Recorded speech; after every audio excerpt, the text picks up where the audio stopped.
CAG నివేదికను కూడా produce చేశారు. అసెంబ్లీలో వాళ్ళు అది కూడా చూపించడం జరిగింది, ప్రొడ్యూస్ చేయడం జరిగింది.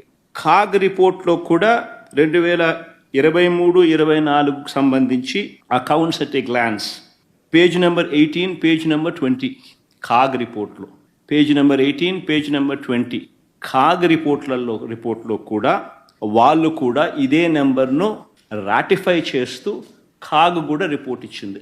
ఇదే కాగ్ రిపోర్ట్ కూడా కాంప్ట్రోలర్ అండ్ ఆడిట్ జనరల్, అంటే రాష్ట్ర ప్రభుత్వాలను ఆడిట్ చేసే కాన్స్టిట్యూషనల్ బాడీ, వీళ్ళు కూడా ఇచ్చిన రిపోర్టును రాష్ట్ర ప్రభుత్వం అసెంబ్లీ సమావేశాల్లో ఇదే చంద్రబాబు ప్రభుత్వం కూడా ప్రొడ్యూస్ చేసింది బడ్జెట్తో పాటు. వాళ్ళు ఇచ్చిన డాక్యుమెంట్స్లో కూడా page number 18, page number 20 CAG report 2023-24లో ఇదే ధృవీకరిస్తూ తేల్చి చెప్పారు.